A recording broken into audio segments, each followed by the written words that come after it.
نحمده ونصلي ونسلم على رسوله الكريم اما بعد فاعوذ بالله من الشيطان الرجيم بسم الله الرحمن الرحيم فيها يفرق كل امر حكيم آمنت بالله صدق الله ومولانا العظيم۔ برادران اسلام، اللہ تبارک و تعالیٰ کا کروڑ شکر ہے کہ اس نے ہمیں شعبان المعظم کا مقدس اور منور مہینہ اپنی زندگی میں عطا کیا۔ اس مہینے کے اندر ایک رات ایسی ہے جس کے بارے میں قرآن مجید کی سورہ الدخان کے اندر اللہ تبارک و تعالیٰ ارشاد فرماتا ہے کہ اس رات میں بانٹ دیا جاتا ہے ہر حکمت والا کام۔ گویا کہ اس رات کے اندر پورے سال کا بجٹ جو ہے وہ اللہ تبارک و تعالیٰ تیار کرتا ہے اور فرشتوں کے سپرد کر دیتا ہے۔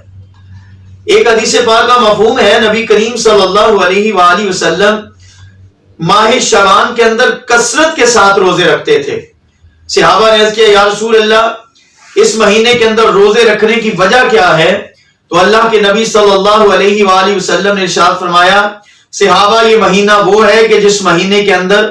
جس نے مرنا ہے وہ بھی لکھ دیا جاتا ہے، جس نے آنا ہے اس دنیا میں وہ بھی لکھ دیا جاتا ہے۔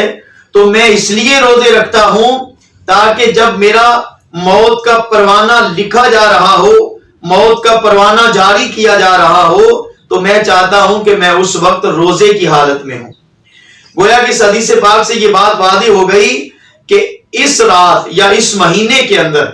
اللہ تبارک و تعالی پورے سال کا بجٹ تیار کر کے فرشتوں کے سپرد کرتا ہے۔ ترمذی شریف کے ایک حدیث پاک ہے، حضرت مولا کائنات حضرت مولا علی کرم اللہ وجہ الکریم آپ سے روایت ہے کہ اللہ کے نبی صلی اللہ علیہ وآلہ وسلم نے ارشاد فرمایا،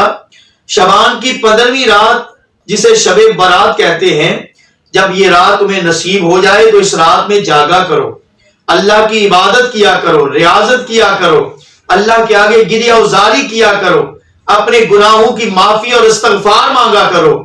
اور اس رات کو غفلت میں نہ گزارو، اور جب اس رات کے گزرنے کے بعد جو اگلا دن آئے تو اس دن کو روزہ رکھا کرو تاکہ اللہ تبارک و تعالیٰ تمہارے گناہوں کو معاف فرما دے۔ کیونکہ اس رات میں اللہ رب العزت غروب آفتاب سے لے کر طلوع فجر تک آسمان دنیا پر اپنی شان کے مطابق نزول فرماتا ہے اور لوگوں کو پکار پکار کے کہتا ہے کہ ہے کوئی آج کی رات اپنے گناہوں کی معافی مانگنے والا کہ آج اس کے گناہوں کو معاف کر دیا جائے، ہے کوئی اولاد مانگنے والا کہ آج کی رات اس کو اولاد عطا کر دی جائے، ہے کوئی بیمار شفا مانگنے والا کہ آج اس کو شفا عطا کر دی جائے۔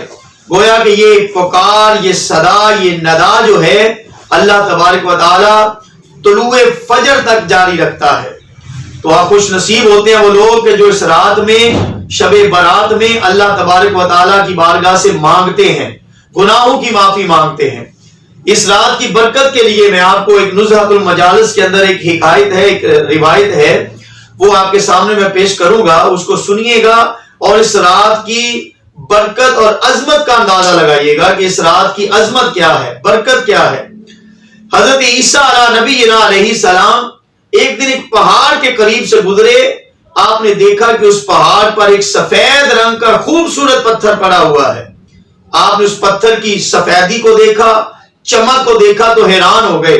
اللہ کی بارگاہ میں عرض کیا، مولا یہ کیسا پتھر ہے، اتنا خوبصورت پتھر؟ اللہ تبارک و تعالیٰ کی طرف سے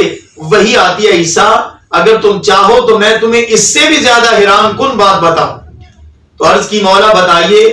اللہ رب العزت کی قدرت کاملہ سے وہ پتھر پھٹ جاتا ہے اور اس پتھر میں سے ایک بزرگ نکلتے ہیں جن کے ایک ہاتھ میں ایک آسا ہے،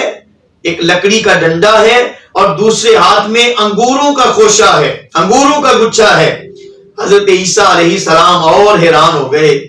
اور اللہ کی بارگاہ میں عرض کی، مولا یہ کیا ماجرا ہے؟ آپ نے اس بابے سے پوچھا، اے بابا تمہیں کتنی دیر ہو گئی اس پتھر کے اندر رہتے ہوئے؟ تو وہ بزرگ عرض کرتے ہیں کہ یا نبی اللہ، مجھے 4 صدیاں گزر گئی اس پتھر کے اندر رہتے ہوئے۔ تو حضرت عیسیٰ علیہ نبینا علیہ السلام اور حیران پریشان ہو گئے کہ اس سے بھی زیادہ کوئی متقی پرہیزگار کو بندہ ہوگا دنیا کے اندر کہ جس نے 400 سال بے ریا عبادت کی ہو، دنیا سے دور کنارہ کش ہو کر عبادت کی ہو۔ اب سنیے کہ اس رات کی برکت کیا ہے۔ اللہ رب العزت نے فرمایا عیسیٰ میں تمہیں اس سے بھی زیادہ حیران کن بات بتاتا ہوں، تیرے بعد میرا محبوب آنے والا ہے جس کا نام حضرت محمد مصطفیٰ صلی اللہ علیہ وآلہ وسلم ہے، اور اس کی ایک امت ہوگی۔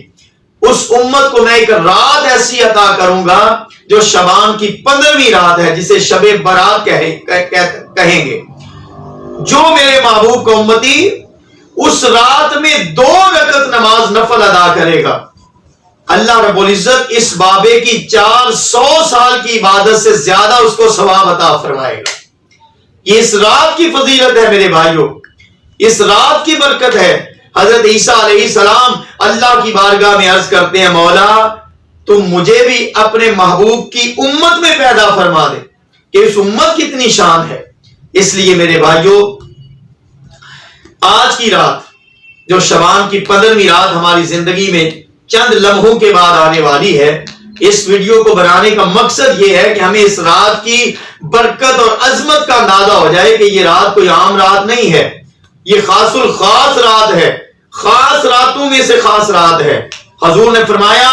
اس رات میں اللہ تبارک و تعالیٰ بنی کلب قبیلے کی بکریوں کے بالوں کے برابر گناہگاروں کی مغفرت فرماتا ہے، لیکن 3 بدبخت ایسے ہیں جن کی اس رات میں بھی بخشش نہیں ہوتی، اور وہ 3 لوگ کون سے ہیں؟ اللہ کے نبی نے فرمایا پہلا بدبخت وہ ہے جو ماں باپ کا فرمان ہے، جس کے ماں باپ اس سے ناراض ہیں، وہ اس رات میں بھی اللہ کی بارگاہ میں معافی مانگتا رہے، اللہ اسے معاف نہیں کرے گا جب تک اس کے ماں باپ اس کو معاف نہ کرے۔ دوسرا شراب کا عادی جو شراب پیتا ہے، جب تک وہ سچے دل سے اللہ کی بارگاہ میں توبہ نہ کرے اللہ اس رات بھی اس کے گناہوں کو معاف نہیں کرے گا۔ تیسرا مسلمانوں کو لڑانے والا، خاندانوں کو آپس میں لڑانے والا، میاں بیوی کے درمیان غلط فہمیاں پیدا کرنے والا، 2 بھائیوں کے درمیان لڑائی ڈلوانے والا، وہ بدبخت رشتوں کو توڑنے والا، اس گناہگار کی بھی بخشش اس رات میں نہیں کی جاتی۔ تو سامعین و حاضرین، میرے یوٹیوب چینل کے ناظرین، آج کی یہ گفتگو کرنے کا مقصد یہ ہے کہ خدا را چند لمحوں کے بعد وہ رات ہماری زندگی میں آئے گی، تو اس رات سے پہلے اپنے گناہوں کی توبہ کریں، اپنے ماں باپ کی قبروں پہ جائیں، اگر اس دنیا سے وہ چلے گئے ہیں ان کی قبروں پہ جا کے ان سے معافی مانگیں، اگر وہ حیات ہیں تو ان کے قدموں میں پڑ جائیں، ان سے معافی مانگیں، انہیں راضی کریں، تاکہ اللہ رب العزت کی ذات بھی ہم پہ راضی ہو جائے۔ تو آج کی رات خوب 15 شعبان کی رات شب برات میں خوب عبادت کیجئے، کوشش کیجئے کہ ساری رات جاگیے، اللہ کا ذکر کیجئے، اور آتش بازی اور پٹاخوں سے خود بھی بچیے اور اپنے بچوں کو بھی بچائیے۔ یہ رات آگ سے بری کرنے والی رات ہے، اگر ہم خود اپنے ہاتھوں سے آگ کا بندوبست کریں گے، آتش بازی کریں گے، پٹاخے چلائیں گے، تو پھر بتائیے ہمارا ٹھکانہ کہاں ہوگا۔ اس لیے آج کی رات آتش بازی یا پٹاخوں کی نہیں ہے، بلکہ آج کی رات اپنے پروردگار عالم کو راضی کرنے کی رات ہے۔ اس لیے شب برات میں خوب عبادت کیجئے اور دعاؤں میں یاد رکھیے گا۔ اللہ رب العزت عالم اسلام کی خیر فرمائے، تمام پاکستانیوں کی خیر فرمائے، اور ہمیں ہر وبا سے، ہر بلا سے اللہ کریم محفوظ و مامون فرمائے۔ وآخر دعوانا ان الحمدللہ۔